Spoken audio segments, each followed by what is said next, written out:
여러분 안녕하십니까? 8월의 첫째 날 이가혁 라이브 이가혁입니다. 소환 조사에 계속 응하지 않는 윤석열 전 대통령을 체포하기 위해 특검이 오늘 아침 서울구치소를 직접 갔습니다. 2시간 만에 중단됐는데 그 이유가 충격적입니다. 윤 전 대통령이 속옷 차림으로 바닥에 누워 특검팀 말을 끊으며 완강히 거부했다는 게 특검의 설명입니다. 또 특검은 통일교 간부가 권성동 국민의힘 의원에게 현금 1억 원을 줬다는 정황을 뒷받침하는 증언과 물증을 확보하고 수사를 넓히고 있습니다. 잠시 후 짚어보겠습니다. 그럼 오늘 함께할 네 분의 해설위원 소개해드리고 백다의 앵커의 브리핑으로 시작합니다.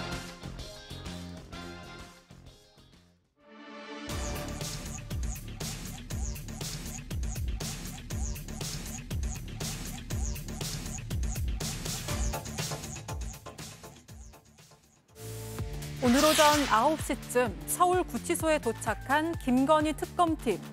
윤석열 전 대통령 체포영장 집행에 나섰지만 불발됐습니다. 사실 여기까지는 어느 정도 예상이 됐던 부분입니다. 앞서 내란 특검팀의 강제구인 시도도 무산됐었죠. 그런데 영장 집행 과정을 설명하던 특검보의 입에서 다소 충격적인 브리핑이 나왔습니다.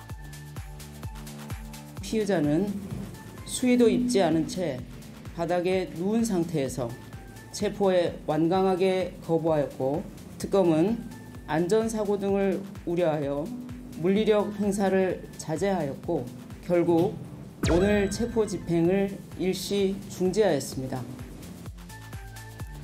김건희 특검팀이 직접 수용실 앞까지 갔지만 윤 전 대통령은 속옷 차림으로 바닥에 누운 채 강력하게 영장 집행을 거부했다는 겁니다. 고비마다 갖가지 법기술을 동원했던 윤 전 대통령 측. 오늘 특검 브리핑에 대해서는 인신모욕의 장을 만들었다고 비판했는데요. 전직 검사이자 검찰총장, 그리고 대통령이었던 그의 온몸 버티기 소식, 씁쓸한 건 사실입니다. 전직 대통령은 이렇게 서울구치소 안에서 모습을 드러내지 않은 채 국민에게 당혹감만 연일 안겨주고 있습니다. 네, 연일 당혹감만 안겨주고 있다라는 백앵커의 브리핑 내용대로 많은 국민들께서 인터넷으로 속보를 접하시고 좀 놀라셨을 것 같습니다. 특검이 밝힌 윤석열 전 대통령 체포영장 집행 무산 과정 조금 더 자세하게 들어보겠습니다. 특검은 체포 대상자가 전 대통령인 점을 고려하여 자발적으로 체포영장 집행에 따를 것을 권고하였습니다. 그러나 피의자는 수의도 입지 않은 채 바닥에 누운 상태에서 체포에 완강하게 거부하였고 결국 오늘 체포 집행을 일시 중지하였습니다. 그 과정에서 피의자에 대하여 차후에는 물리력 행사를 포함한 체포 집행을 완료할 예정임을 고지하였습니다. 전직 검사, 검찰총장, 대통령으로서 피의자는 특검의 법 집행에 협조하기 바랍니다. 네, 다음에는 물리력을 행사하겠다고 경고했다고 밝혔습니다. 그리고 같은 상황에 대해서 정성호 법무부 장관도 국회에 나와서 이렇게 설명했습니다. 들어보시죠. 이번 사안은 반팔 상하이를 정상적으로 입고 있다가 특검이 집행을 시도하자 그때 수의를 벗었고 특검이 나가자 바로 입었다고 합니다. 네, 의원의 질문에 이렇게 대답을 한 건데요. 이동학 의원님, 네. 2시간 대치 끝에 실패했다라고가 이제 오늘 오전에 알려진 속보였는데 오후에 이런 충격적인 내용들이 나왔어요. 네, 정말 벌어진 입이 다물어지질 않습니다. 그러니까 정의, 공정, 상식 이것을 내걸었고 또 특히나 본인이 검사 출신이고 검찰총장 출신이었기 때문에 법치주의를 상당히 강조를 했었습니다. 근데 이런 초유의 일들이 사실은 생각을 해보면 윤석열 정부 3년 동안 굉장히 많이 일어났었습니다. 여러 가지 사건이 일어날 수는 있지만 그것에 대응하는 과정에서도 정말 초유의 일들이 많았죠. 이 참사 관련된 것들도 많았고요. 또 특히나 내부에서 여러 가지 이 문제들이 발생했을 때 대국민 메시지를 낼 때도 정말 대국민 거짓말들을 이렇게 할 수가 있었겠는가 이런 생각이 들 정도였는데요. 지금 오늘 들어간 것은 내란 특검이 아니고 김건희 특검이었습니다. 그리고 들어가서 어쨌든 고지를 하고 본인 스스로가 법치주의를 신봉하는 사람이라면 당연히 거기에 따랐어야 하는 것인데 이것을 따르지 않는 모습, 그리고 오히려 정말 국민들께서는 듣기에도 민망한 그런 모습을 보여주었다는 게 정말 너무나 충격적이고요. 저는 지금 12월 3일 계엄 이후에 쭉 하나의 뭐 소설이라든가 아니면 영화의 시나리오가 계속 써지고 있다고 생각하거든요. 그러면 나중에 이것이 영화로 나오게 될 경우에 오늘 이 장면도 대단히 충격적이고 클라이막스적인 그런 장면으로 기록될 수밖에 없다라고 생각을 하고요. 국민들께는 정말 어떻게 보면 정말 송구하다 이 마음밖에 좀 들지 않습니다. 예. 제가 금요일마다 우리 라이브에 출연을 하는데 상당히 곤혹스럽습니다. 금요일마다 저희 당 국회의원들에게 압수수색 영장이 집행되다 못해서 예. 오늘은 윤 전 대통령에 대한 체포영장이 집행되는 과정에서 참 국민들 보시기에 낯뜨겁고 민망하고 얼굴 붉어지는 일이 있었다고 하니 참 제가 고개를 못 들겠습니다.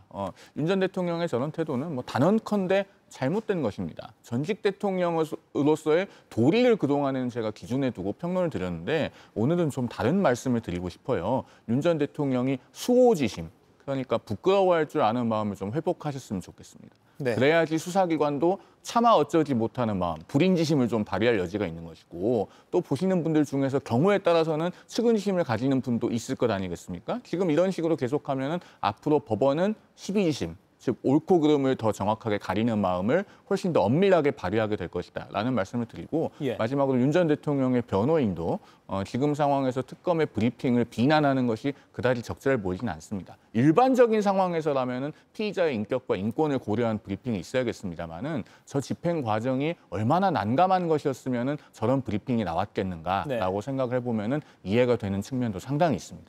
특검의 이 당시 상황에 대한 브리핑도 이해가 되는 측면이 있다. 이렇게까지 언급을 해주셨습니다. 조현삼 위원님, 같은 변호사시니까 이렇게 되면 향후 뭐 추가 수사나 또는 법원에서도 좀 불리하게 가는 거 아닙니까? 윤 전 대통령 입장에서는요. 그렇다고 할 수가 있죠. 일반적으로 피의자 조사에 불응하는 게 마냥 유리하지만은 않습니다. 예. 피의자 조사 과정에서 수사기관인 검사가 어떠한 증거를 가지고 있는지 확인할 수도 있고요. 그 제출될 예정인 증거에 대해서 그 신빙성을 탄핵할 수 있는 그러한 기회도 가질 수 있는 게 피의자 신문 과정이라고 할 수가 있습니다. 그런데 이렇게 조사에 불응하게 되면 그러한 과정을 놓치게 된다고 할 수가 있겠고요.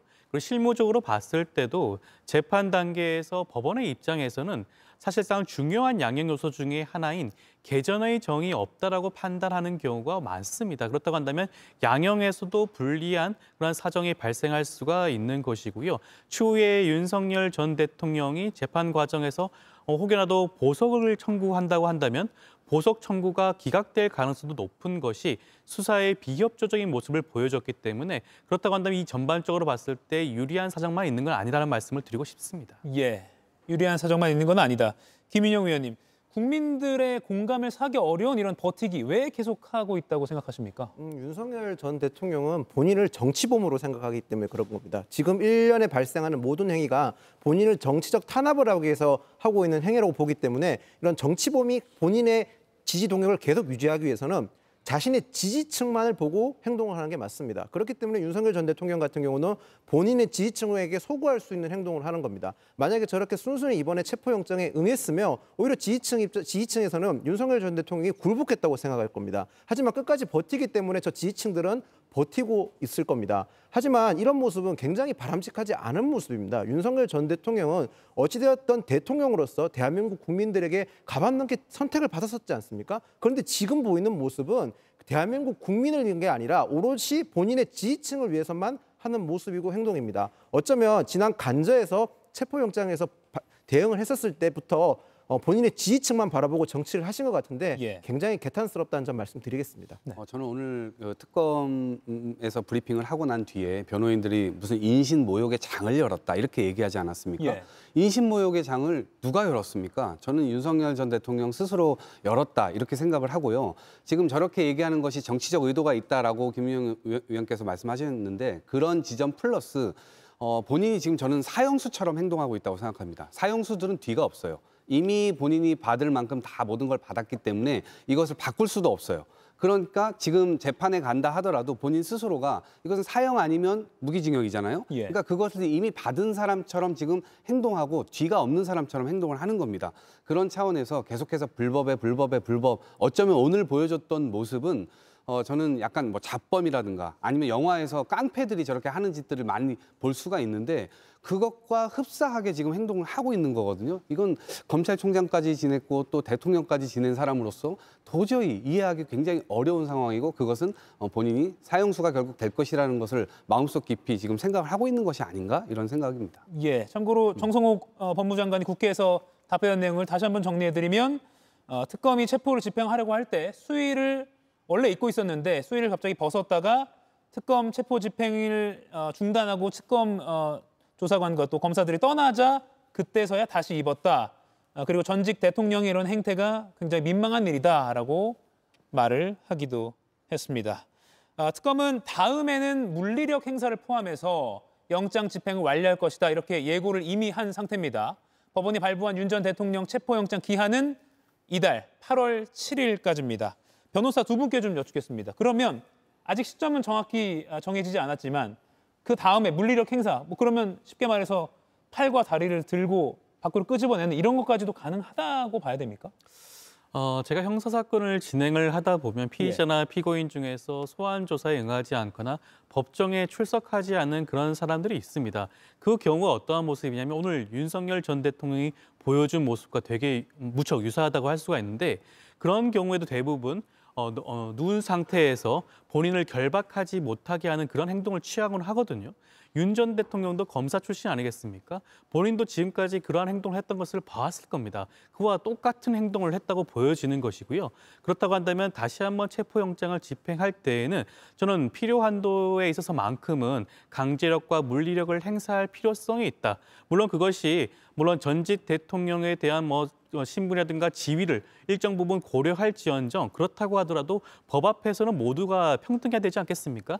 다른 피고인과 피의자들도 그렇게 진행을 하고 있습니다. 그렇다고 한다면 다음 집행 단계에서는 다른 교도관들이 결박을 하거나 아니면 양쪽 팔짱을 끼는 형식으로 그런 체포영장을 집행할 필요성이 있지 않을까 싶습니다. 예. 법적으로는 일단 체포영장에 기해서 그렇게 그 구치소의 독거실에서 데리고 나오는 것이 가능합니다. 다만 상당한 크기의 힘이 필요하죠.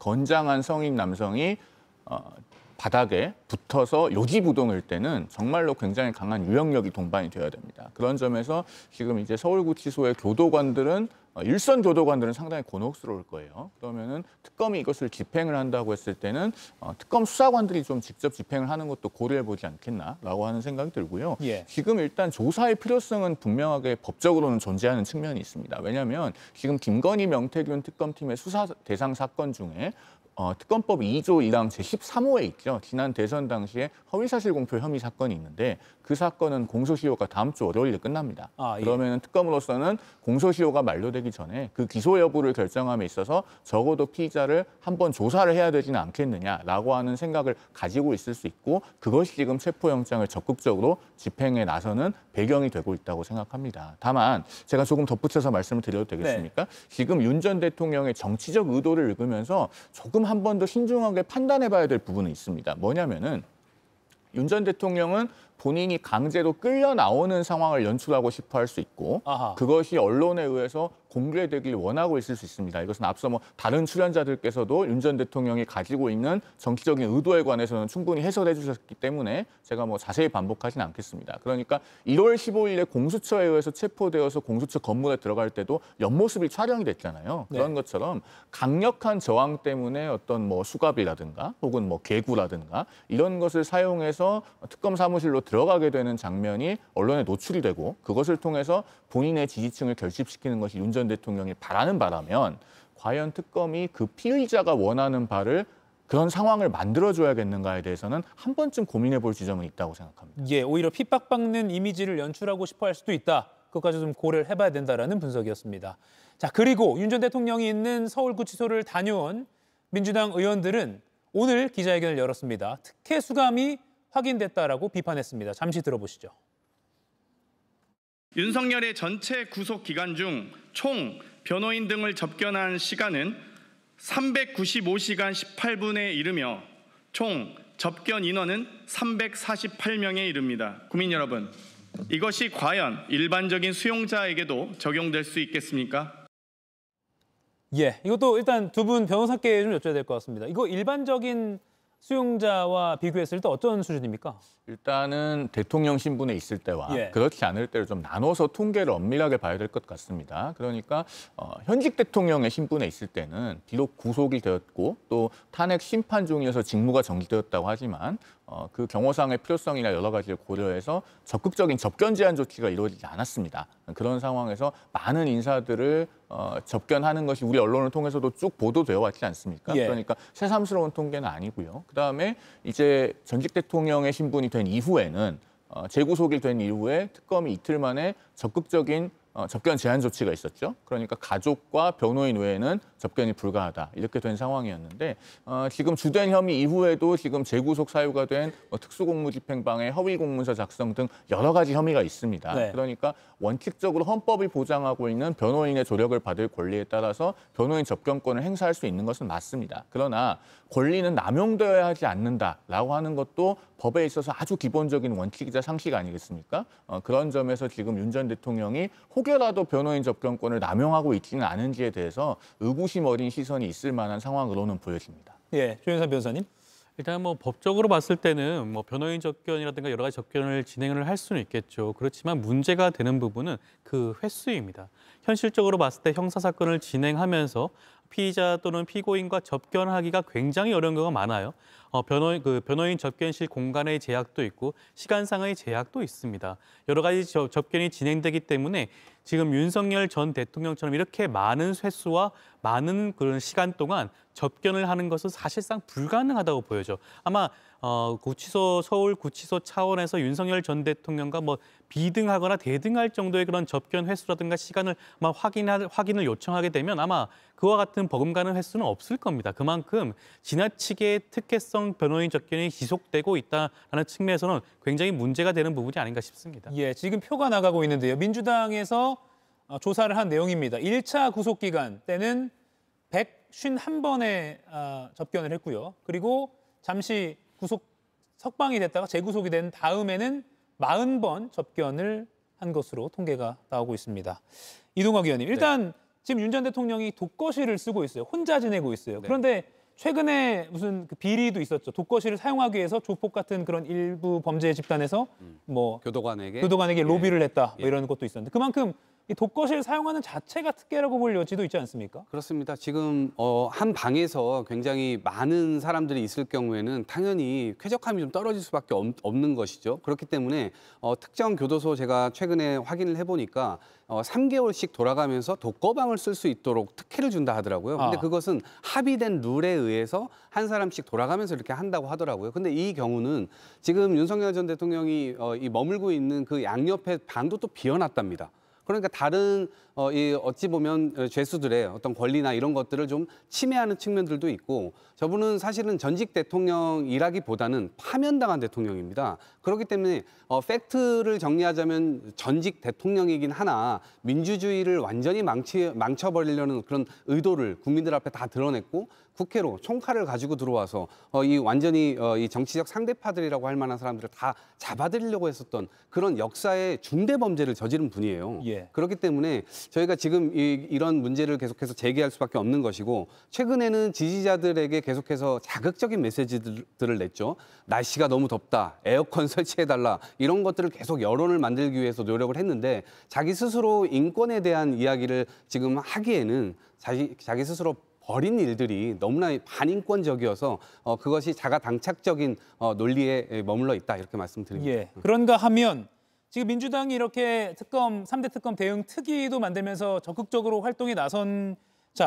국민의힘도 독재 대응 특위라는 걸 꾸려서 앞으로 활동을 적극적으로 하겠다라고 오늘 알렸습니다. 그러면 국민의힘도 특검 수사에 대해서 좀 당 차원으로 맞서보겠다 뭐 이런 대응일까요? 일단 지금 현재 국민의힘에서는 이 특검 수사와 민주당 특위에 대해서 분리를 하기보다 좀 다른 의견을 가지고 있습니다. 특검 수사 같은 경우는 야당에 대한 탄압이라고 규정하는 이유가 지금 국민의힘 소속 의원 5명이 의원실이 압수수색 당했습니다. 보통 의원실 의장 또 과거에 얘기했지만 의원실 압수수색은 최대한 이미 제출 형식으로 하라고 하는 게 바람직하다고 얘기했던 만큼 의원실의 압수수색에 대해서는 특검이라 하더라도 조금 더 신중할 필요가 있다는 점을 강조하는 거고요. 거기다 더 나가서 지금 국민의힘 소속 압수수색 당한 의원들이 벌였던 수사 혐의에 대해서는 너무나 과거에 있었던 얘기이기 때문에 지금 의원실에서 실제로 압수수색을 하더라도 막상 자료가 많이 나오지 않기 때문에 굳이 압수수색을 할 필요가 있냐라는 점에서 정치 탄압이라고 얘기하는 것이고 민주당 특위에 대해서는 아무래도 국민의힘 입장에서 할 말이 있는 게 지금 특검은 민주당이 발의해서 출범했지 않습니까? 예. 정상적으로 수사가 진행되고 있는데 민주당 특위가 지금 어제 같은 경우 서울구치소를 방문해서 하는 모습 자체가 어찌 보면 수사에 외압을 형성할 수 있는 모습이기 때문에 국민의힘 입장에서는 그런 걸 대응하기 위해서 족대 대응 특위를 출범했습니다. 저는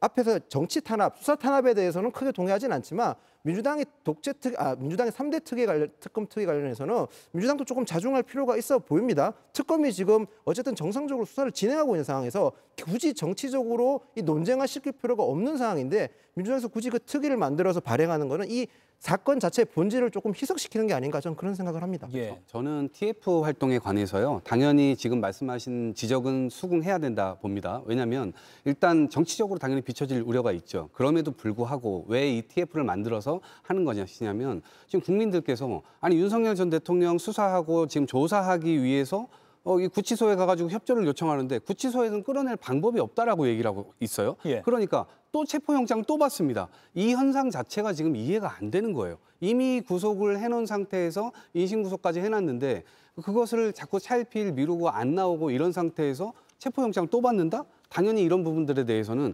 구치소가 자신들이 권한이 없다라고 얘기하는 거 이런 것들은 전 보완되어야 된다 보거든요. 그런 차원에서 그런 TF를 만들고 국민들 앞에 논의하고 그런 규제 조항들을 좀 만들어 나가는 것은 좀 필요하다 이렇게 봅니다. 네. 제가 좀 짧게 짚겠습니다. 일단은 체포영장은 특검이 다르기 때문에 새로 받아야 되는 거예요. 이미 구속되어 있는 사건의 범죄 사실과 지금 민중기 특검이 수사하고 있는 그 혐의는 완전 별개입니다. 그렇기 때문에 그 구속영장의 효력에 기해서 윤 전 대통령을 조사실로 데리고 올 수가 없기 때문에 그래서 체포영장이 별도로 필요한 거고요. 그다음에 이 민주당의 TF는요. 지나치게 좀 과잉한 감이 있어요. 왜냐하면은 이 특별검사 자체를 민주당이 추천하지 않았습니까? 그리고 민주당이 추천한 대로 조은석 특검이나 민중기 특검이나 임명이 됐어요. 지금 상황에서 저렇게 TF까지 나서는 것에 대해서 가장 자존심 상해할 만한 분들은 어떻게 보면은 조은석 특검이나 민중기 특검이 아닐까 싶습니다. 지금 일반 국민의 시선에서 봤을 때는 수사 잘하고 있거든요.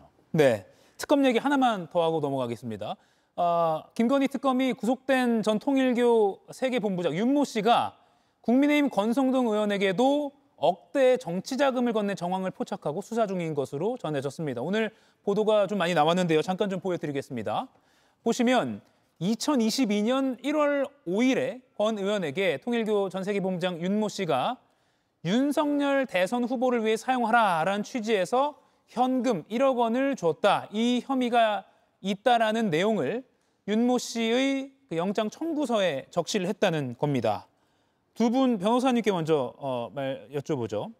날짜까지도 구체적으로 적시가 돼 있습니다. 2022년 1월 5일. 이때면 이재명 그리고 윤석열 그 대선 후보가 열심히 경쟁하던 때입니다. 굉장히 특검이 상세하게 했다는 건 증거가 많이 확보가 됐다는 걸로 봐야 될까요? 그렇죠. 일단 날짜 자체를 구체적으로 기재했다는 것은 그 기재의 날짜를 뒷받침하는 그런 물증과 증거가 있다고 봐야 될 것 같습니다. 물론 윤모 전 세계 본부장의 그런 진술과 윤모 전 본부장이 가지고 있다는 다이어리 있지 않겠습니까? 다이어리에 구체적인 내용이 기재되어 있다고 알려져 있고 그와 관련해서 주고받은 문자라든가 구체적으로 그 시점에 현금을 출금한 금융거래 내역이라든가 여러 가지 물증들을 특검이 확보한 게 아닌가 싶고 그렇기 때문에 더욱더 구체적으로 영장 이 부분을 기재한 게 아닌가 싶습니다. 예. 국민의힘에서는 권성동 의원을 인적 쇄신의 대상으로 보는 분들도 제법 있기 때문에 제가 권성동 의원을 개인적으로 두둔해줘야 될 이유는 없다는 걸 먼저 전제로 말씀을 드리면은 지금 윤모 씨에 대한 그 구속영장에 저런 혐의 사실이 적시되어 있다고 해서 현재 그것이 사실인지 여부를 예단하기는 매우 이르다고 생각합니다. 왜냐하면은 정치자금법 위반 사건이나 뇌물 사건의 특성이 돈을 줬다고 하는 사람의 진술이 매우 일관되어야지만 그 유죄가 인정되는 경우가 많이 있고 실제로 법정에 가서 진술이 바뀌면서 여러 가지로 일관성이 의심을 받고 결국에는 무죄가 나오는 경우가 있습니다. 우리가 흔히 기억하는 사건으로 과거에 성완종 리스트에 이름이 있었던 홍준표 전 대구시장 1심에서는 유죄까지 나왔습니다만 결국 2심에서 무죄로 뒤집히고 최종적으로 무죄 확정되지 않았습니까? 그 사건도 사실은 전달 방법이나 이런 것에 있어서 굉장히 구체적인 진술들이 있었어요. 그러나 법원에서는 무죄로 확정이 됐습니다. 그렇기 때문에 아직까지는 저 사실관계 여부는 조금 중립의 영역에 두고 지켜볼 필요가 있지 않나 하는 생각을 해봅니다. 예, 그 사실관계를 확인하기 위해서라도 권성동 의원을 특검이 부를 게 명확하게 보이네요. 네, 당연히 불러야 된다고 봅니다. 지금 3가지 증거가 있는 거거든요. 첫 번째로 일단 권성동 의원하고 나눈 문자 메시지가 나왔고요. 두 번째는 다른 지인과 또 나눈 문자 메시지가 나왔습니다. 그리고 세 번째는 다이어리에 그렇게 썼던 정황, 이 글 자체가 나온 겁니다. 그렇기 때문에 이 부분에 대해서는 당연히 본인에 대한 소환 조사가 필요하다 이렇게 생각을 하고요. 그리고 또 문자에서 건진법사하고 주고받았던 문자에서 이 당대표 이 경선 관련돼서 도대체 윤심은 무엇입니까? 여전히 권위다. 이런 얘기까지 나왔어요. 그렇기 때문에 아마 특수한 연관관계로 통일교와 맺어져 있던 것은 분명해 보이는 것이고요. 그런 차원에서 이런 것들을 뒷받침하는 정황들도 나와 있는 것이기 때문에 반드시 본인을 불러서 이런 것들에 대한 소명, 이 과정을 거칠 수밖에 없는 것 아닌가 이렇게 생각합니다. 네, 그 윤모 씨가 통일교 전 세계본부장 윤모 씨가 구속되기 전에 JTBC와 인터뷰를 하면서 밝힌 내용이 있습니다. 2022년 윤석열 전 대통령과 독대를 할 수 있었는데 그때 그 독대가 성사된 게 제3의 라인을 통해서였다라는 내용을 저희 JTBC와의 단독 인터뷰에서 구속 전에 밝혔습니다. 그러니까 건진법사 말고 또 다른 사람이 정권 당시에는 당선인이겠죠. 윤 당선인과 상당히 가깝게 있었다라는 주장인데 윤모 씨가 왜 이런 말을 했을까요? 실제 제3의 라인이 존재한다고 보십니까? 일단 저희가 먼저 정확하게 봐야 될 부분은 저희가 윤모 씨 인터뷰를 자세히 보면 건진법사를 굉장히 무시하는 듯한 말을 합니다. 저희가 이런 비선 실세를 아시는 분들의 특징이 하나 있는 게요. 비선 실세는 실체 확인이 어렵기 때문에 내가 알고 있는 비선 라인이 가장 높은 라인이라고 주장하는 경향이 뚜렷합니다. 그렇기 때문에 지금 건진법사를 무시하고 본인이 알고 있는 비선 실세가 가장 높다라고 주장하는 걸 봤었을 때 윤모 씨가 이걸 수사에 혼란이나 특정 목적을 가지고 얘기했다기보다는 자신의 약간 가시하기 위한 말을 했다고 저는 봅니다. 그렇기 때문에 지금 윤모 씨의 진술 같은 경우는 저희가 진술에만 의존하면 안 되고 정황상 증거에서도 의존해서도 안 되고 구체적인 증거와 확실한 물증이 있어야만 저 말을 다 입증할 수 있다고 봅니다. 저 말에 대해서 저희가 너무 신빙성을 가져서 볼 필요도 없고 구체적인 증거가 나왔을 때 교차 검증해서 확인하면 될 거라고 저는 생각을 합니다. 진술을 토대로 수사가 진행될 테니까 이 부분도 지켜봐야 될 것 같습니다. 백다 앵커가 다음 이슈 준비하고 있습니다. 백다 앵커 브리핑 들어보겠습니다. 12.3 불법 계엄 이후 7개월 넘게 비상체제인 국민의힘. 김문수, 안철수, 장동혁, 조경태, 주진우, 5파 구도가 확정되면서 당대표 선거 레이스가 본격적으로 막이 올랐습니다. 불법 계엄과 대통령 탄핵으로 또다시 전당대회를 치르게 된 상황. 그런데도 전대를 가르는 최대 이슈, 여전히 탄핵 찬반입니다. 전환길 씨가 극우다, 나보고도 극우라는 사람 있죠? 극자들이 만들어놓은 이 프레임. 당의 대표로서 적절한 시점에 면회가 허용된다면 저는 면회를 가겠습니다. 반탄파로 분류되는 김문수, 장동혁 후보. 극우 논란은 정면으로 반박하면서도 강성 지지층을 향해 손짓했는데요. 탄핵 찬성을 외쳤던 안철수, 조경태 후보는 과거 단절, 인적 쇄신을 주장하면서 반탄 후보들과 각을 세우고 있습니다. 오직 저 안철수만이 할 수 있습니다. 계엄에 물들지 않는 후보, 윤 어게인을 외치지 않는 후보. 시민 여러분들의 목에다가 총가를 겨루는 행위입니다. 어떤 행위를 한 사람을 옹호하는 사람을 지지한다? 그게 정상적이라 생각하십니까? 상황이 이렇다 보니까 후보들 사이에서도 회의적인 시각이 나왔습니다. 어떤 실리가 있는지 모르겠어요, 이 논쟁이. 결국은 당의 분열만 획책하는 논쟁이거든요. 제1야당 대표직에 도전장을 낸 후보들. 그런데 아직까지 정책과 비전은 보이지 않고 있습니다. 곧 새로운 당대표가 탄생할 텐데 국민의힘의 탄핵 찬반 돌림 노래는 언제까지 이어질까요? 네, 오늘 아침에 송원석 국민의힘 비상대책위원장이 더 이상 전당대회에서 윤 전 대통령을 끌어들이지 말라 이렇게 발언을 했습니다. 이게 당내에 얼마나 소구력이 있어 보이십니까? 송원석 비대위원장이 자해적 행위라고 하는 표현을 쓴 것은 그래도 상당히 진일보한 현실 인식을 보여줬다고 저는 그렇게 느꼈습니다.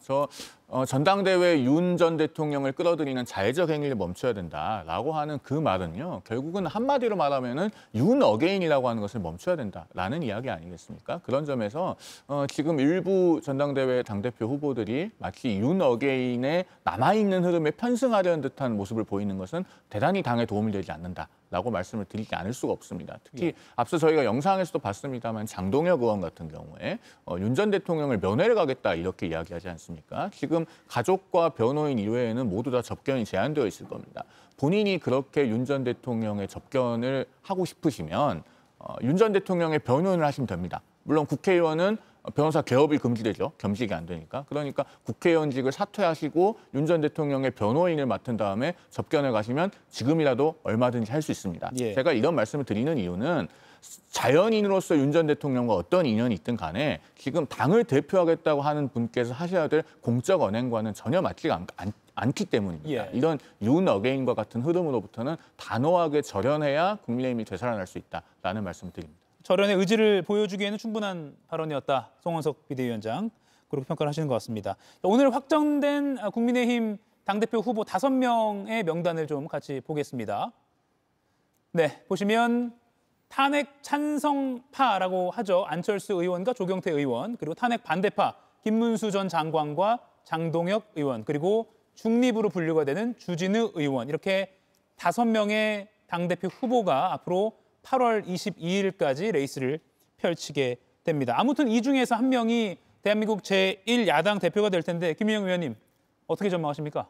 일단 지금 예상을 하기 위해서는 전당대회가 이루어지는 시점과 그럼 기간을 보면 됩니다. 이 전당대회가 지금 치러지는 시점은 대선이 끝난 바로 직후에 이루어지는 시기고요. 그리고 기간 같은 경우는 이번에 굉장히 통상적인 전당대회보다는 좀 짧습니다. 그렇기 때문에 지금 여론조사상 여론조사 흐름상 봤었을 때 직전 대통령 후보였던 김문수 후보가 유리하게 나오는 경향성이 있습니다.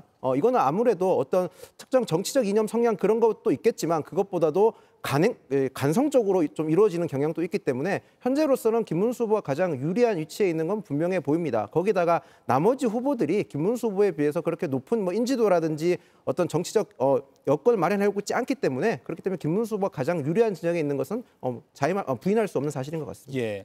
오늘 각 후보들이 분주하게 움직였습니다. 그 각 후보들의 첫날 행보를 보면 어디에 집중할지가 좀 보이는 것 같습니다.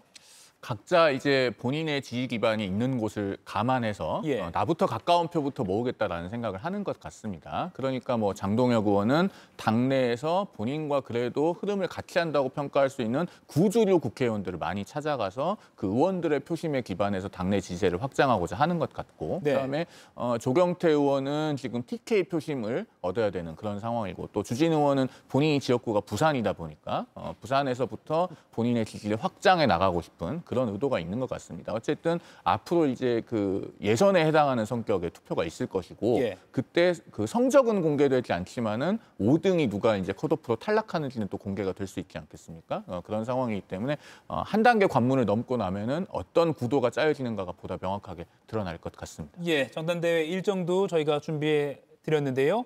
8월 22일까지 각 지역별 합동 연설회 그리고 본 경선은 8월 20일부터 21일까지 이틀간 진행됩니다. 상대당이지만 한번 분석을 들어볼 거예요. 특히 김문수 후보는 오늘 경북구미 박정희 전 대통령 생가를 방문했습니다. TK 표심을 좀 다지겠다 뭐 이런 의지일까요?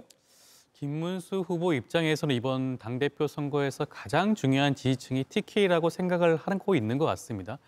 사실상 전통적인 지지층이라고 할 수가 있겠죠. 지금 국민의힘에 대한 전반적인 지지율이 굉장히 떨어지는 와중에도 여전히 TK 지역만 살펴보게 되면 일정 부분 여전히 국민의힘에 대한 지지율이 일정 부분 나오고 있는 점을 살펴보게 되면 이번 당대표 선거에서 무엇보다 TK에 기대고 있는 김문수 후보의 입장을 보여주는 게 아닌가 싶습니다. 김문수 후보 같은 경우에는 지난 대선 후보 기간 중에도 박정희 전 대통령의 생가를 직접 방문한 바가 있죠.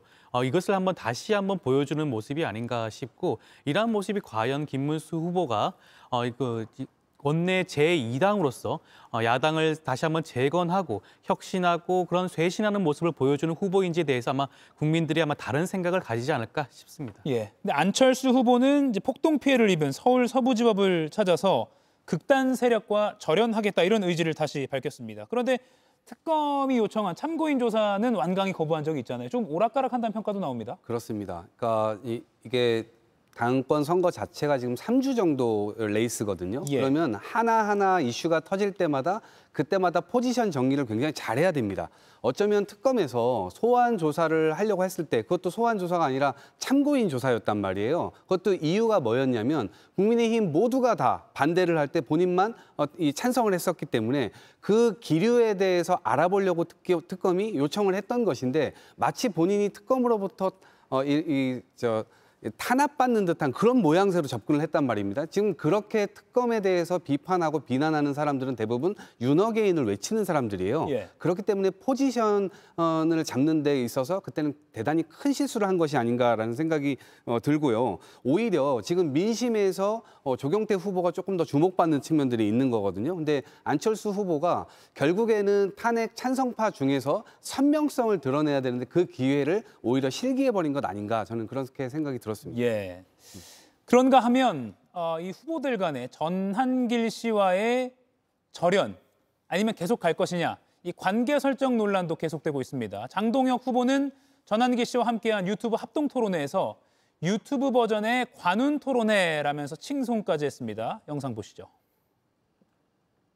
유튜브 버전의 관훈 토론이라고 생각해 주면 좋겠다. 안 나갈 이유가 없고 오히려 감사하다. 나는 가서 질문에 성실하게 답하고 나는 내 있는 생각을 솔직하게 이야기하겠다라고 이야기했습니다. 언론에서 오히려 이 토론회를 뭐라 하니까 정면 돌파하겠다고 오히려 머뭇거리지 말라고. 왜 급쟁입니까? 저 김문수 후보님께 진짜 따지고 싶고 참모한테 따지고 싶어요. 만약에 저는 김문수 후보가 전한길 면접 보러 가느냐 이런 데 프레임 짜여가지고 피한다면 비겁하다고 생각해요.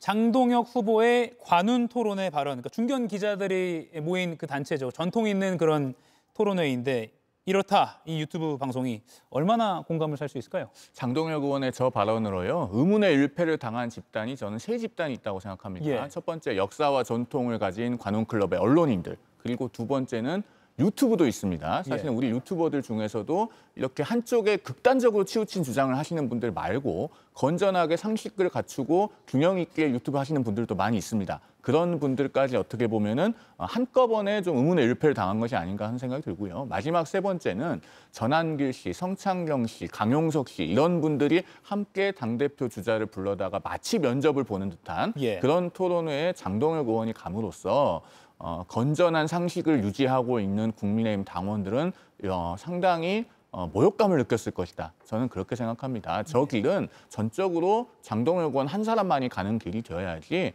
전체 국민의힘을 한쪽 극단적 방향으로 몰아가는 길로 가서는 안 된다라는 말씀을 드리지 않을 수가 없습니다. 네, 김윤영 의원님. 이 전한길 씨의 발언들이 그리고 광폭 행보가 국민의힘 전대에는 어떤 영향을 좀 줄까요? 당연히 부정적인 영향으로 전망하시죠? 네, 저는 당연히 전한길 씨가 저희 당에 이렇게 영향을 미치는 게 굉장히 개탄스럽습니다.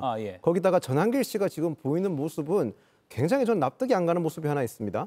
전한길 씨는 지난 대선 때 김문수 후보를 되게 전폭적으로 지지를 했었는데 지금은 마치 본인이 주관하는 유튜브 토론에 나오지 않는다고 해서 비난하지 않습니까? 정치라는 것은 결국 신념을 가지고 같은 신념을 가지고 함께 하는 것이라고 저는 알고 있습니다. 그런데 지금 전한길 씨의 입장은 자신의 이익을 따라오지 않으니까 자신의 주관한 행사에 따라오지 않으니까 당신은 겁쟁입니다라는 공격을 하고 있습니다. 어디서 신념을 볼 수 있습니까? 차라리 저는 극우라는 표현 쓰는 것 저분에 대해서 극우라고 표현하는 것도 저는 가분하다고 생각합니다. 극우라고 지칭되시는 분들은 적어도 신념을 가지고 행동하는데 저분은 신념이 아니라 본인의 이익에 부합하지 않으면 비난하고 있는 모습입니다. 굉장히 저는 정치에 적합하지 않은 사람이라고 생각을 합니다. 예. 그리고 장동혁 후보가 어제 이 보수 유튜브 연합 토론회에서 당대표가 되면 적절한 시점에 윤석열 전 대통령 면회를 갈 것이다. 이렇게 일종의 선언을 하기도 했습니다. 면회 가는 거 가능합니까? 지금 윤석열 전 대통령에 대해서는 일반인 접견이 제한되어 있죠. 우리 법에 따른다고 한다면 상당한 이유가 있을 때는 변호인 이외자와의 접견을 금지할 수가 있습니다. 이미 법원의 판단도 그렇게 나와 있는 것이기도 하고요. 그렇다고 한다면 아마 장동혁 후보가 당대표가 된다고 하더라도 변호인의 자격이 있는 것이 아니기 때문에 접견은 불가능하다고 보여지는 것이고요. 물론 당대표의 자격으로 접견을 요청을 하고 이 부분에 대해서 예외적으로 허용될 가능성은 있지만 지금 현재로 봤을 때는 당대표라고 해서 과연 접견을 허용할 필요성이 있을지는 의문이지 않을까 싶습니다. 네. 반면 찬탄파로 분류된 조경태 후보는 윤 전 대통령 그리고 전환길 씨를 동시에 비판하고 나섰습니다. 결국에는 선명하게 혁신이 필요하다. 이쪽으로 자신은 노선을 딱 보여주는 전략이겠죠? 지금 그렇게 하는 게 그나마 보수를 좀 살릴 수 있을 가능성이라도 좀 높이는 길이거든요. 예. 지난 계엄 이후에 지금 통일교, 신천지, 전광훈, 구구 아스팔트 뭐 이런 분들, 그다음에 부정선거 말씀하시고 그다음에 부정선거뿐만 아니라 굉장히 계몽령이라고 했던가요? 그런 사람들이 지금 끊임없이 들어와가지고 국민의힘의 다수를 지금 형성을 했거든요. 그리고 국회의원분들 대부분이 그 사람들로부터 눈치를 보면서 사실상 정상의 길로 나오는 걸 거부하고 계속 헌법 바깥에서 서성거리고 있는 겁니다. 그렇기 때문에 조경태 후보나 안철수 후보의 경우는 선명성 경쟁을 하지 않으면 실제 이 보수를 건강하게 만들 수도 없을 뿐만 아니라 본인들 스스로도 헌법기관으로서의 역할 자체를 하기가 굉장히 어려울 거다. 저는 이렇게 보기 때문에 그러한 움직임을 앞으로 선명성 있게 가져가려고 하는 것은 지속되지 않을까 싶습니다. 예, 찬탄, 반탄. 이 두 진영이 인적 쇄신을 놓고도 정반대 이야기를 하고 있습니다. 영상 잠깐 보시죠. 위헌적이고 불법적인 비상계엄을 한 대통령을 체포 영장을 집행하는데 저지하려고 한 45명은 책임이 있다. 인적쇄신위원회를 구성해서 그분들이 45명뿐만 아니라 플러스 알파 또 기타 우리 당에서 좀 나가줬으면 좋겠다라는 분들 또 우리 당에서 이런 분들에 대해서는 징계를 했으면 좋겠다. 당을 혁신한다고 하면서 누구 잘라내자, 징계한다 이런 식의 것은 자칫하면은 당이 점점 이제 약화돼서. 네, 그리고 조경태 후보가 윤 전 대통령 체포영장 집행을 저지했던 그 한남동 관저 앞에 모였던 45명의 국민의힘 의원들에 대해서 징계를 해야 된다, 국민 판단에 맡기겠다 이렇게 발언을 했었는데 어떤 정도의 징계를 말하는 겁니까? 일단 당장의 징계는 당에서 윤리위나 뭐 당무감사를 내서 징계를 하는 거 맞을 텐데 저는 저 발언의 의미를 선거를 통해서 국민께 심판을 맡기겠다라고 저는 그렇게 해석을 했습니다. 정치인은 현행범으로 체포되지 않는 이상 그 모든 행위는 정치적 행위로 봐야 될 겁니다. 그런 정치적 행위에 대한 책임은 정치인이 당연히 오롯이 져야 되는데 가장 효과적인 방법은 결국 선거를 통한 국민들께 심판을 받는 걸 겁니다. 거기다가 지금 민주당에서 계속 국민의힘 의원 45명에 대한 제명안을 계속 주장하기 때문에 그런 정치적 논쟁에서 조경태 의원은 휘둘리지 않겠다는 의지로도 보일 수 있는 상황이기 때문에 전 조경태 의원이 지금 저 발언은 선거를 통해서 국민적 심판을 맡기겠다라고 해석하는 게 맞을 것 같습니다. 예, 반면 김문수 후보는 의원 45명 징계 반대 목소리 내고 있는데 실질적으로 가능성 좀 어떻게 보십니까? 글쎄 어떤 후보가 당대표가 되느냐에 따라서 그 가능성의 정도를 예측할 수가 있을 것인데요. 지금 현재로서 어떤 후보가 우선시 된다고 말씀드리기는 곤란한 상황이다 보니 실제로 45명 의원들에 대한 그런 징계가 가능할지는 전 좀 의문이 아닌가 싶긴 합니다. 이 45명은 현역 의원이에요. 국민의힘 입장에서는 45명 의원이 가지고 있는 그 지분을 무시할 수가 없을 겁니다. 여전히 윤석열 전 대통령에 대한 지지자들이 국민의힘 내부에 남아있는 상황에서 그들을 대변한다고 할 수 있는 45명의 의원에 대한 징계를 진행을 한다는 것 자체가 자칫 잘못하면 국민의힘 내분에 휩싸일 수 있는 그런 가능성도 아마 살펴보지 않을 수가 없을 것 같습니다. 그렇기 때문에 일단 조경태 후보 입장에서는 45명에 대한 징계안을 제시하면서 본인이 혁신 후보임을 강조하고 싶겠지만 현실적으로 그것이 가능할지 여부에 대해서는 아마 따져봐야 되지 않을까 싶습니다. 네. 일단은 45명이나 되는 국회의원을 제명하거나 징계한다는 것이 현실적이지가 않죠. 일단 제명에 대해서 먼저 말씀을 드리면 지금 국회 제적 인원수가 298명입니다. 여기서 45명의 국민의힘 국회의원 그리고 이미 또 징계 청원안이 국회에 올라가 있는 개혁신당 이준석 의원까지 46명을 제명을 한다면요. 국회 제적 의석수가 252석으로 줄어들면서 민주당 167석의 우원식 국회의장까지 합하면 민주당의 우당이라고 할 수 있는 당들의 국회의원조차도 필요 없이 민주당이 단독으로 국회 재적 3분의 2가 됩니다. 일당 독재를 하겠다는 발상이 없으면 한꺼번에 제명하겠다라고 하는 말은 나올 수가 없는 것이고요. 그다음에 제명이 아닌 다른 수위의 국회 징계는 국회 과반수만으로도 가능합니다만 과거에도 우리 국회의원들이 여러 가지로 무리를 빚는 행동들을 일으켰을 때 국회가 언제 한번 제대로 징계한 적이 있었습니까? 뭐 현역 의원일 때의 사례는 아닙니다만 그 본인에 대한 체포영장이 들어왔을 때 농성을 하듯이 반발하면서 저항했던 분이 지금 현재 대한민국의 국무총리입니다. 민주화 이전의 일이 아니고 2009년의 일을 이야기하는 겁니다. 그런 사례에 비춰봤을 때 저 한남동 관저 앞에 1월 6일에 갔던 45명의 국회의원들은 저는 분명히 정치적 책임이 일정하게 있다고 생각합니다. 그러나 그것을 어떤 국회 내에서의 징계 방식으로 달성하고자 하는 것은 맞지 않다. 국민의힘 내부적으로 자체적으로 그것을 해결해 나가야 될 문제다라는 말씀을 드리고 싶습니다. 네, 한동훈 전 대표 이야기도 좀 해보면 한 전 대표가 불출마 선언을 하면서 당내 혁신 동력이 좀 떨어졌다 또는 전당대 흥행몰이 자체가 조금 덜 되는 거 아니냐 이런 우려도 당내에서 나오고 있는데요. 한동훈 전 대표의 역할론이라고 할까요? 이번 전대에서 좀 어떻게 전망하십니까? 한동훈 전 대표는 불출마 선언을 하면서 충분히 국민의힘이 어떤 방향으로 혁신을 해야 되는지 보여줬다고 생각을 합니다.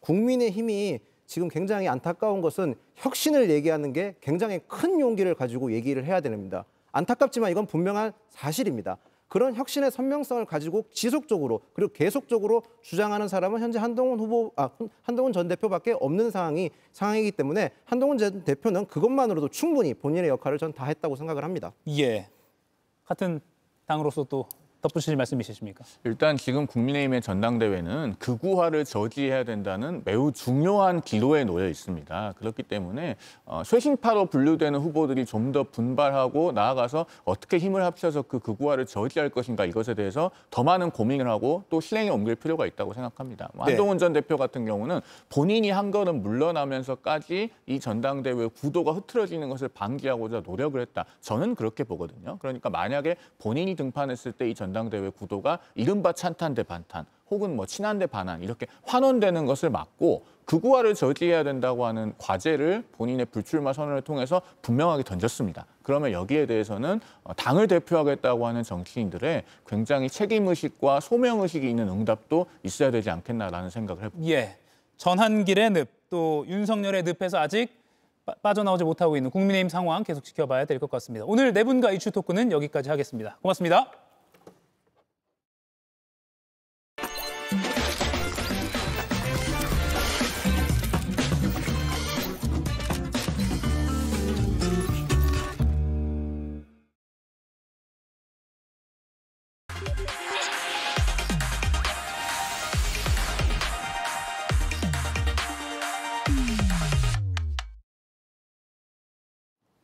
좀 더 깊이, 더 자세히 들어보기 위한 이가혁 라이브 간판 코너 더 인터뷰 시작하겠습니다. 오늘 정치 고수의 맞수 토론 김진욱 전 민주당 대변인, 윤희석 전 국민의힘 선임 대변인 두 분 나와 있습니다. 어서 오십시오.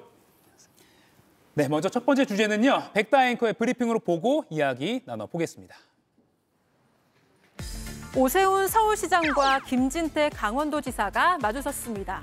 반갑게 인사하는 우상호 정무수석과 박형준 부산시장. 박 시장은 우수석의 팔을 툭 치기도 했는데요. 김민석 국무총리와 김진태 지사는 손을 맞잡고 한참 이야기를 나눕니다.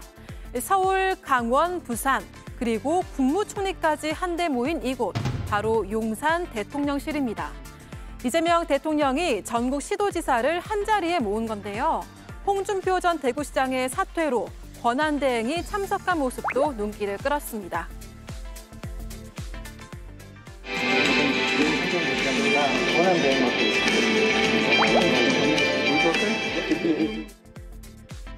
취임 후 처음으로 17개 광역단체장을 만난 이 대통령, 수도권 1극 체제를 지적했습니다. 그 부작용으로 수도권 1극 체제라고 하는 게 이제 생겨나게 되고, 이번에 소비 쿠폰 지급에서도 저희가 이제 명백하게 보여드린 것처럼 수도권보다는 지방에 더 인센티브를 지급하자, 이런 원칙을 최대한 강화해 나가려고 합니다. 성남시장과 경기도지사, 지자체장을 지낸 대통령의 균형 발전 전략, 현장에서는 기대감이 높아지고 있습니다. 네, 오늘 처음으로 이 대통령이 전국 시도지사를 만났습니다.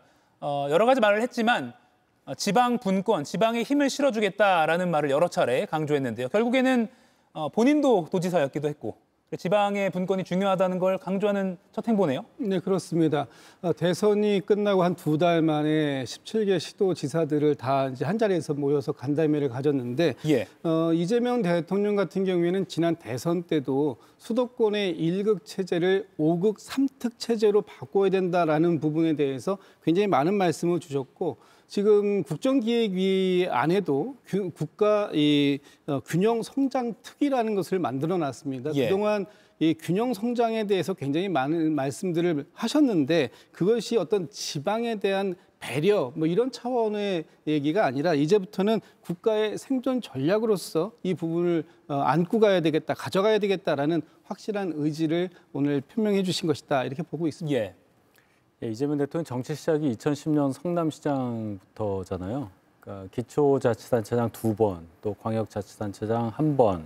그러니까 누구보다도 이 지방자치에 대한 열망, 기대 그런 것들이 가장 큰 정치인이라고 봐야 되겠죠. 취임 초부터 지방 분권을 강조하는 그런 행보에 따라서 오늘 이러한 만남이 있었다고 평가합니다. 예, 많은 취재진들이 오늘 이 자리를 좀 눈여겨본 게 혹시 또 어제 타결됐던 한미 관세 협상 관련해서 또 어떤 후일담이 나올까 이런 관심도 있었는데요. 대신 강훈식 대통령 비서실장이 페이스북에 이런 후일담을 남겼습니다. 협상 타결 직전에 이 대통령이 장관들과 통화를 마친 뒤에 강 비서실장에게 제 방으로 갑시다 라면서 호출을 했고요. 역사에 죄는 짓지 말아야죠 라고 말을 했다고 합니다. 그리고 강 실장이 설명하기로는 피말리는 심정을 이 대통령이 숨겼다라고도 말을 했습니다. 인수위도 없이 시작했기 때문에 다른 나라는 뭐 2, 3월부터 준비했는데 우리는 6월 중순부터 시작했기 때문에 상당히 부담이 컸을 것 같습니다. 그러니까 이게 그 역사에 죄를 짓지 말아야 된다. 이 한마디에 예. 대통령이 느끼셨던 이 한미 관세 협상의 무게감이 그대로 다 실려 있는 것이 아니겠는가. 이 협상 체결을 잘못했을 때 우리 국민들이 겪게 될 그 고통들 이런 부분들에 대해서 큰 그 책임감과 무게감을 느꼈다. 그런 것이 역사에 죄를 짓지 말아야 되겠다 이런 표현으로 나왔다고 보는데 예. 대통령께서 어제 그 정부의 고위 관계자들한테 특강을 하실 때도 그런 말씀이 있으셨어요. 굉장히 겉으로는 가만히 있었더니 정말 가만히처럼 보이냐. 어떤 오리가 백조가 물 위에 떠 있는 모습은 굉장히 우아하고 아름다울지 몰라도 그 백조가 이 물 밑에서 수없이 많은 이 오리발질 발걸음을 통해서 그 오리가 위에서 아무런 미동도 안 하고 있다고 하지만 가라앉지 않기 위해서 얼마나 많은 노력들을 합니까? 그런 것처럼 우리 정부가 그동안 그 짧은 2달 동안의 시간 동안에 미국과의 관세 협상을 우리가 어쨌든 일방적으로 불리한 상태에서 시작할 수밖에 없고 또 한미 FTA라는 그 협약이 있음에도 불구하고 그것이 사실상 완전히 무력화되는 그런 상황 속에서 맞는 이 협상 이런 부분들을 잘 해내야 되겠다. 그리고 그런 부분들에 대해서 24시간 미국과의 시차 이런 부분들을 통해서 그 극복하면서도 우리 실장들 장관들에게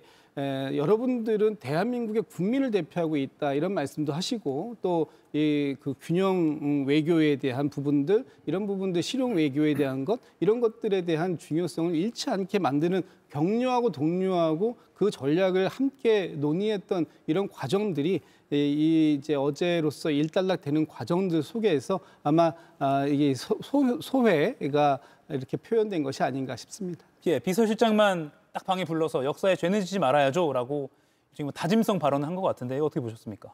네, 역사에 죄를 지면 안 되죠. 예, 뭐 당연한 말씀하신 건데 어쨌든 이재명 대통령이 취임 초부터 어려운 국면을 그래도 잘 마무리 지었다 이런 평가를 받을 수 있습니다. 강훈식 비서실장이 확실히 그 정치인 출신이라서 이런 활동을 좀 잘 하는 것 같아요. 페이스북 활동이요? 예. 원래 비서는 말이 없는데 뭐 이 정도는 국민들께서 이해하실 겁니다. 다만 과하지 않는 선에서 해주셨으면 좋겠고 예.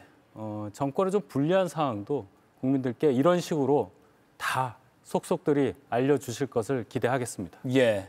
페이스북 그 활동에 대해서까지도 한번 평가를 해주셨습니다. 그리고 어제 관세 협상 저희가 이 시간에도 자세히 다뤄들었지만 이 부분이 조금은 의문점이 나는 것으로 시청자 여러분께서도 가지고 계신 것 같습니다. 우리 정부는 쌀, 쇠고기 추가 개방이 없다라고 분명히 말했는데 트럼프 미 대통령이 농산물을 전면 개방했다라는 취지로 언급을 했기 때문에 이 부분이 앞으로 좀 회색지대로 남아있는 거 아니냐라고 남아있는 것 같습니다. 그런데 저희가 방송 전에 청와대 대통령실 대변인이 공식적으로 브리핑에서 말하기로는 개방 안 된 게 확실히 맞다 이렇게 추가적으로 밝혔습니다. 대통령실이 쌀 개방 안 된 게 확실히 맞다라고 밝히긴 했습니다. 일단 어제 협상 타결 내용 트럼프 대통령은 개방했다라는 취지로 설명했기 때문에 조금 혼란이 있는 것 같습니다. 저는 뭐 혼란이라고 생각하지는 않아요. 예. 약간의 이제 어휘를 어떻게 해석하느냐의 차이인데 지금 트럼프 대통령이 농산 품목에 대해서 다 완전하게 개방이 되어 있다. 사실 우리가 지금 한미 FTA 맺고 하면서 99.7%가 개방이 되어 있습니다. 지금 미국과의 협상을 통해 가지고 이 품목이 10개 이내의 품목 정도가 약간의 지금 이제 저희가 이제 쿼터들 뭐 쌀 같은 경우는 쿼터를 하고 있고 예. 또 소고기 같은 경우는 그 수입을 제일 많이 하면서도 30개월령 이상의 부분만 일부 저희가 안 가져 들어오는 것으로 그렇게 하고 있는데 이런 부분들에 대해서 어느 정도까지 해석의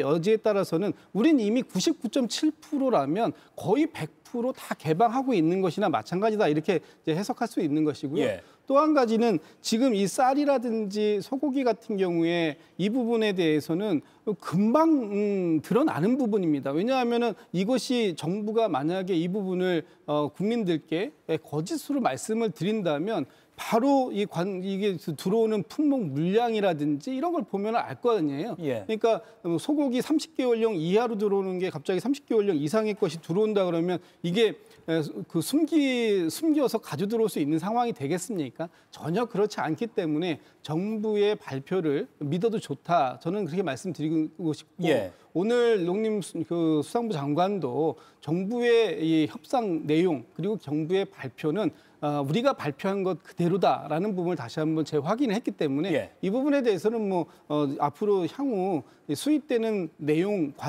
양 이런 것들을 확인해 보시면 금방 어느 쪽 정부의 입장이 맞았는지 확인이 가능한 건데 이거 가지고 굳이 거짓말을 하고 정부가 속여야 할 이유는 전혀 없다 이런 말씀 좀 드립니다. 네, 트럼프 대통령의 이 말씀은 이렇게 고지고대로 듣는 것보다는 정치적인 의미로 많이 받아들여야 할 경우가 많다고 저는 생각합니다.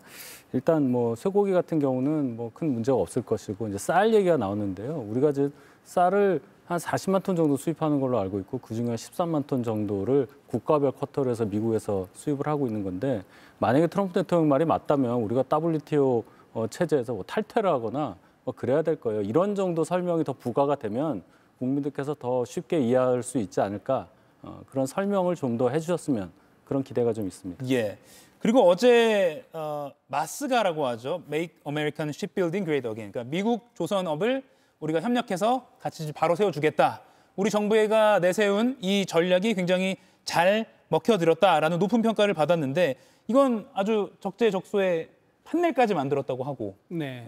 괜찮은 전략이라고 평가가 잘 나옵니다. 보수 언론, 뭐 진보 언론을 떠나서 다 그렇게 오늘 아침에도 보도가 나왔더라고요. 특히 이 마스가 프로젝트를 우리가 준비하면서 큰 판넬에 이 마스가 프로젝트가 미국에 어떤 긍정적인 영향을 미칠 것인가 하는 부분에 대해서 아주 명쾌하게 설명이 들어있는 자료까지 만들어 갔다라는 거 아니겠습니까? 그리고 여기에 투입될 예정인 한 1,500억 달러 정도의 규모 이런 부분들은 우리가 직접적으로 미국에 투자를 하는 부분이겠습니다만 이 투자가 미국의 이 조선업에 대한 부흥도 가져오지만 결과적으로 보면 우리 기업의 미국 진출의 기회가 그만큼 커지는 것이다. 그런 차원에서 우리의 새로운 미래 먹거리를 개발하는 측면에서도 상당히 호평받을 수 있는 그런 그 내용들을 아주 단단하게 준비해 간 것이 큰 효과를 본 것이다. 이렇게 평가할 수 있을 것 같습니다. 예, 마스가 어떻게 보셨습니까? 뭐 좋은 아이디어예요. 예. 그리고 우리가 미국에 어필할 수 있는 부분이 몇 개가 있는데 뭐 반도체도 있고 뭐 의약품도 있고 한데 그중에 이제 조선에 관련해서 미국 배 만드는 게 지금 별로 시원치 않으니까 어필할 수 있었다는 것은 대단한 기회죠. 근데 이제 액수가 좀 크다는 거예요. 예. 1,500억 달러, 우리나라 외환보유고가 한 4천억 달러 정도 되거든요. 물론 그 외환보유고를 다 쓴다 이런 개념은 아닌데 경제 규모나 이런 것들을 비교해 볼 때 1,500억 달러 그리고 또 그 이후에 2천억 달러 미국에 투자해야 되잖아요. 예. 그럼 3,500억 달러인데 이걸 굳이 1,500과 2,000을 나눠서 일본과 비교했을 때 2천억 달러만 우리는 일본의 5,500억 그렇게 비교해야 된다. 이렇게 말씀하신 것부터가 액수가 크다는 거를 의식한 나머지 발표를 하신 걸로 보여요. 저는 이 1,500달러가 물론 우리나라 조선 회사들이 앞으로 걷어들일 수 있는 수익 그 밑바탕에 어떤 기초를 까는 그런 역할을 한다고 믿고 있는데 너무 규모가 커서 나중에 캐피탈 콜, 니네 돈 가져와라 했을 때 정말 그런 투자를 할 수 있을지 이 악마는 디테일에 있다고 이 부분에 대해서 앞으로 정상회담이라든지 향후에 추가적인 어떤 양국 정부 간의 협의를 통해서 더 확실하게 우리한테 손해가 가지 않는 범위로 조정이 좀 필요하지 않을까 그런 걱정을 해봅니다. 예, 뭐 김용범 정책실장이 뭐 펀드나 또 지급 보증 비중도 상당히 크다고 설명했기 때문에 이 부분도 좀 지켜봐야 될 것 같습니다. 이 한미 관세 협상 관련해서 하나만 더 여쭙고 다음 이슈로 넘어갈게요. 한미 정상회담도 어제 같이 발표가 됐습니다. 2주 내에 만나게 될 거다. 뭐 트럼프 대통령은 당장 다음 주라도 만나고 싶어 한다라는 뒷얘기도 나왔는데 아직은 한미가 만나서 그날 또 추가적으로 단판이 지어야 될 숙제들이 있을 것 같다라는 관측도 나오고요. 그날 뭘 좀 숙제가 많이 남아 있죠. 예. 왜냐하면 이번에 우리나라에서는 패키지 딜이라고 해가지고 이 관세뿐만 아니라 뭐 안보와 관련된 특히 주한미군의 주둔 비용이라든지 예. 아니면 국방비 증액 문제라든지 여러 가지 문제들을 한꺼번에 그 패키지로 묶어가지고 딜을 성사시키려고 했던 노력이 있었는데 사실 그 부분에 대해서는 이번에 저희가 원하는 대로 되지는 않았어요. 그렇기 때문에 아마도 트럼프 대통령과의 이재명 대통령이 정상회담을 할 때 반드시 그 문제는 나올 것이다. 그리고 이 문제가 처음 이번에 나오는 게 아니라 이미 트럼프 행정부 1기 때에도 주한미군 주둔 비용에 관련된 부분이 얘기가 있었고요. 그때 저희가 참 협상을 잘했기 때문에 그때도 많은 부분을 좀 올려야 된다라고 했는데 사실 그때 저희도 굉장히 한 10% 정도 안쪽으로 좀 했는데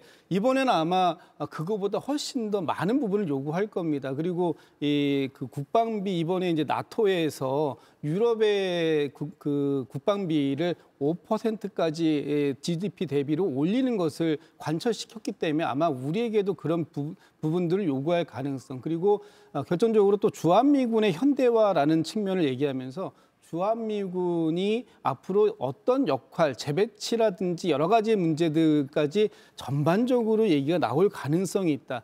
그런데 이제 지난번에 대통령께서 트럼프 대통령과의 전화 통화 때 상당히 그 어떤 친밀도를 높이고 또 골프도 같이 한번 라운딩도 했으면 좋겠다. 뭐 이런 얘기까지 했었기 때문에 이번에 모르겠습니다. 이제 지금 날짜 그리고 기간 또 그 국빈 방문인지 아니면 뭐 비즈니스 트립인지 뭐 이런 형식 이런 것들이 구체적으로 정리가 되겠습니다만 그런 가운데에서 최대한 이것도 국익을 중심으로 하고 실용적인 외교가 될 수 있도록 아마 대통령께서 다음 주에 이제 휴가 기간을 쓰시니까 그 기간 동안에 상당히 많은 구상을 좀 하시지 않을까라는 생각을 해봅니다. 조현 외교부 장관은 의제나 뭐 날짜 조율 중이다라고 밝혔습니다. 네.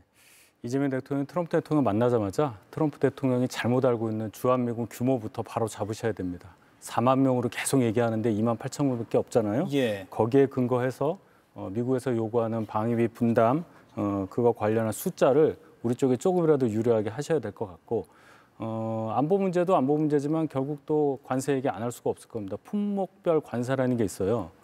반도체라든지 이런 부분 분명히 우리에게 최애국 대우한다고 했지만 숫자로 우리가 갖고 와야 할 거고 철강 관련해서 50% 관세 이거는 계속 유지가 되는 걸로 보여요. 예. 그럼 우리 자동차 관세 관련해서 우리는 주로 철강을 국내에서 생산한 걸로 그 철강으로 자동차 만드니까 일본 같은 경우에 US 스틸 인수하면서 그 부분이 좀 부담이 적어졌잖아요. 예. 우리한테 더 부담이 되니까 국내 생산 철강 관련한 관세 그 부분도 꼭 짚으셨으면 그런 기대를 해봅니다. 네.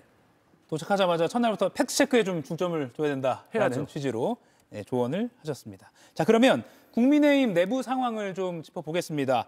오늘 낮에 국민의힘 당대표 후보 5명이 확정됐습니다.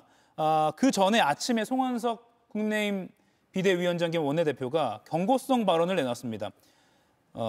윤석열 전 대통령 끌어들이는 자해적 행위를 멈춰야 한다라고까지 좀 강한 톤으로 발언했는데 이거 당내에 좀 효과가 있겠습니까?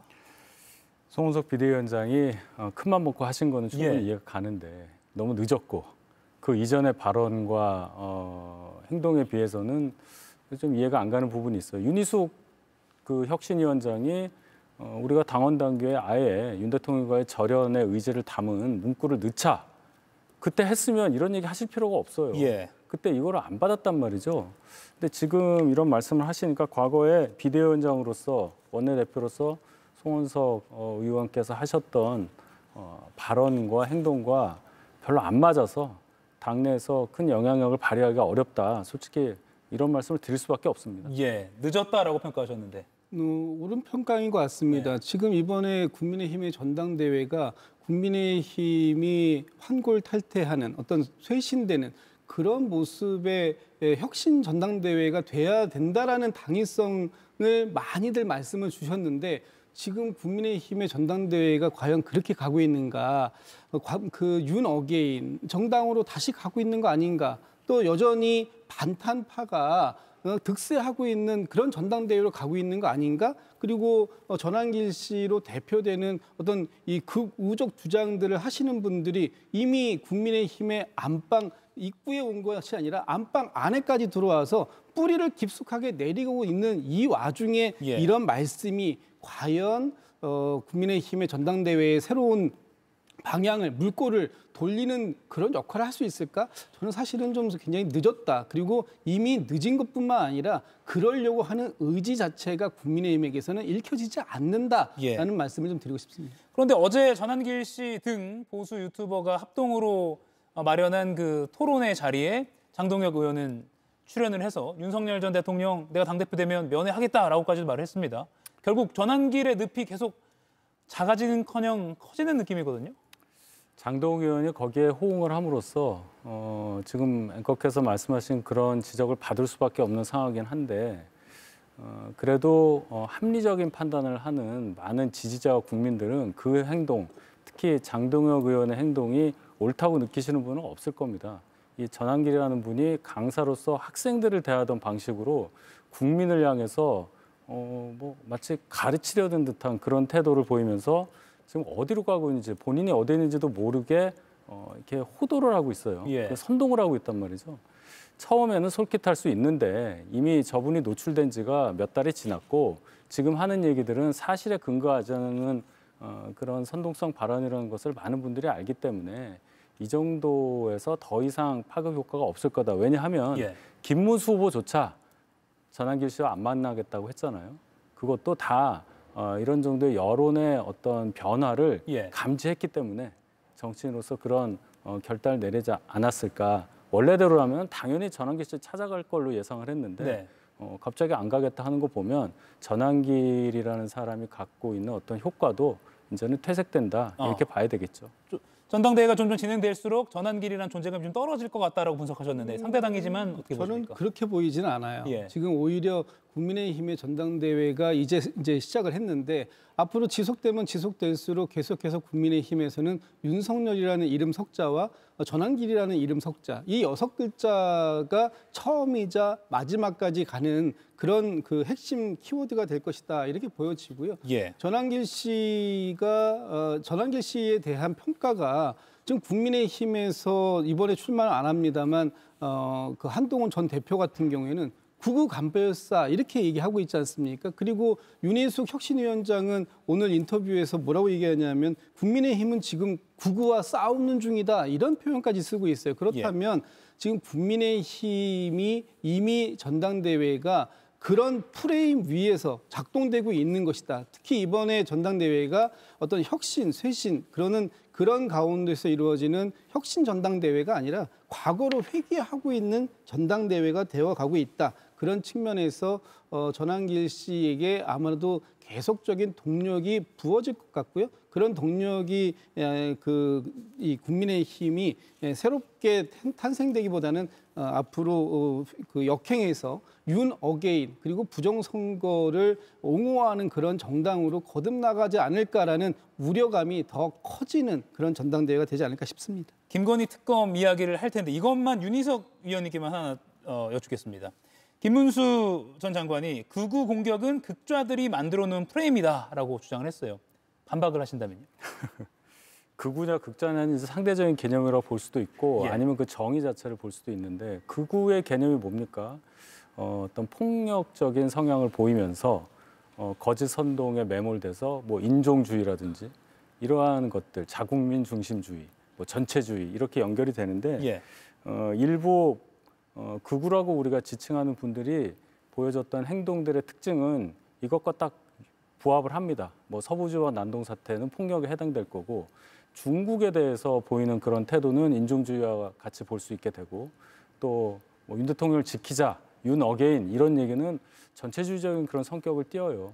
그러니까 이런 주장에 조금이라도 동조를 한다면 그분들에 대해서 극우라고 말할 수가 있는 거죠. 그것이 뭐 극자라고 하는 분들이 프레임을 만들어서 극우가 아닌데도 극우다 이렇게 보기는 어렵다고 저는 보고 김문수 후보가 그것만 얘기하면 됩니다. 부정선거 관련해서 자꾸 없다고 하면서도 사전투표에 대해서는 문제가 있다고 사족을 달고 계엄에 대해서 탄핵에 대해서도 별로 그렇게 선명하지 못한 무슨 말씀을 하시는지 잘 모르겠는 그러한 주장을 계속 하신다면 이러한 공격을 계속 받을 수밖에 없다고 저는 생각합니다. 네.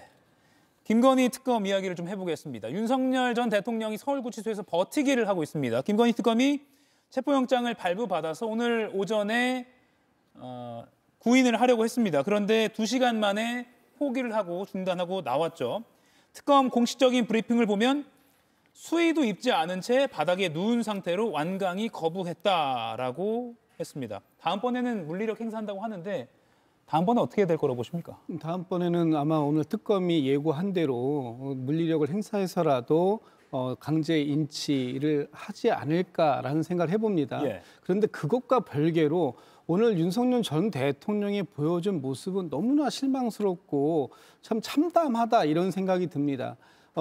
이게 수위를 입고 있다가 이 특검팀이 인치를 하려고 하니까 그때 수위를 벗고 속옷만 입은 채로 바닥에 누워서 완강하게 버텼다라는 것이잖아요.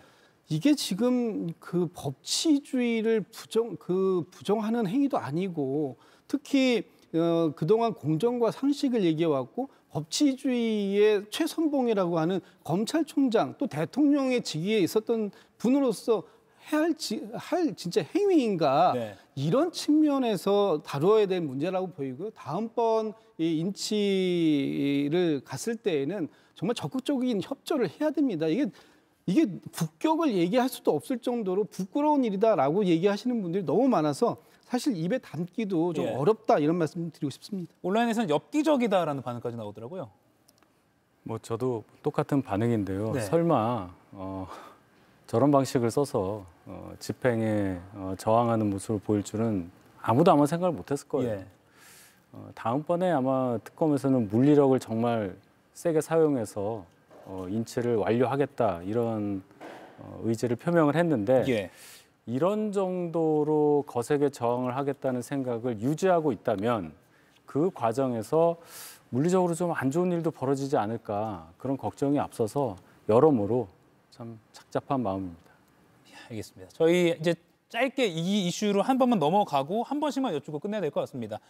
권성동 의원이 1억 원을 받았다라는 아직은 의혹이라고 하겠습니다. 본인은 부인하고 있습니다. 그 의혹이 신문 또 언론에 많이 보도가 되고 있고요. 특검도 이 부분에 대해서 확실한 물증을 갖고 조사를 하고 있다는 입장을 보도를 통해서 밝히고 있습니다.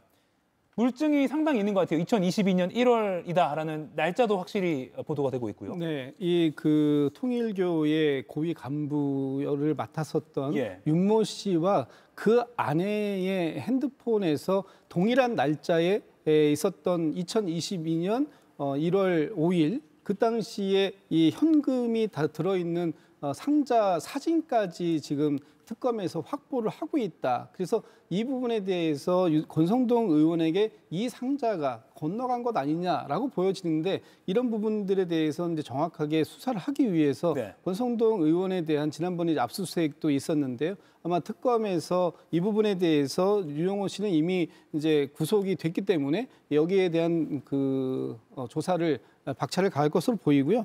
아내가 당시에 통일교에서 재정국장을 맡고 있었기 때문에 이 돈이 왜 현금으로 이렇게 많은 현금이 박스에 담겨져 있었던 부분인가 하는 부분에 대해서는 철저한 조사가 필요하다 이렇게 보고 있습니다. 네, 권 의원은 일단은 반박하고 있습니다.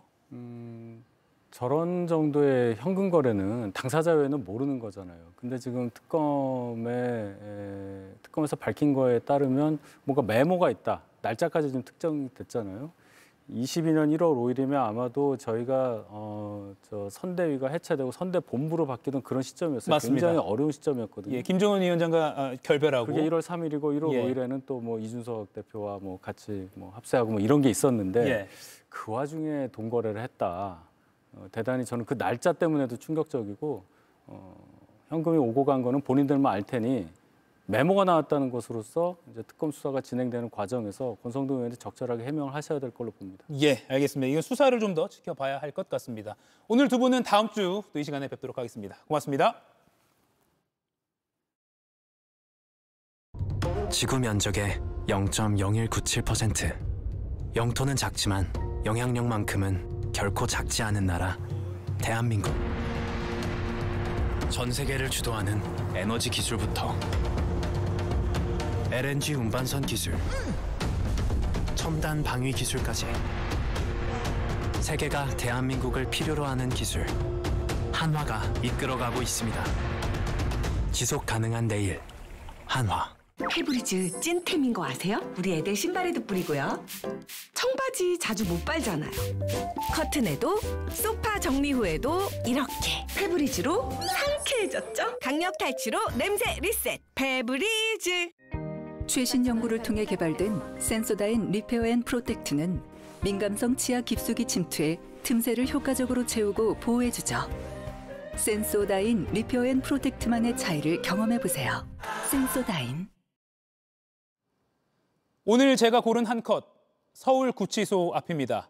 계속 소환에 불응하는 윤 전 대통령을 체포하기 위해 오늘 아침 특검팀이 직접 이 구치소로 갔습니다. 하지만 그 체포 당사자는 속옷 차림으로 바닥에 누워 또 버텼다고 하죠. 결과는 체포 시도 2시간 만에 중단. 특검은 당사자의 완강한 거부로 완료하지 못했다고 설명했습니다. 오늘 많은 시민들이 법상식을 다시 썼을지 모릅니다. 아, 체포영장이 발부되어도 완강히 거부하면 체포되지 않을 수도 있구나. 이렇게 말이죠. 그 완강한 거부의 주인공이 정치에 뛰어든 4년 전 검찰총장직에서 중도 사퇴하며 남긴 말이 떠오릅니다. 헌법 정신과 법치 시스템이 파괴되고 있다. 사회가 어렵게 쌓아올린 정의와 상식이 무너지는 걸 더는 두고 볼 수 없다.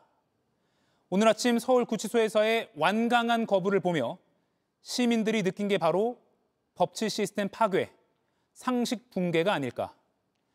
4년 전 자신이 힘주어 말했던 사퇴의 변을 곱씹어 보길 바라며 오늘 한 컷이었습니다. 방콕이 내게 남긴 것. 고소 마셨어. 고수 더 주세요. 트립닷컴이 내게 남긴 것. 호텔 최저가 보장에 라운지 이용권까지.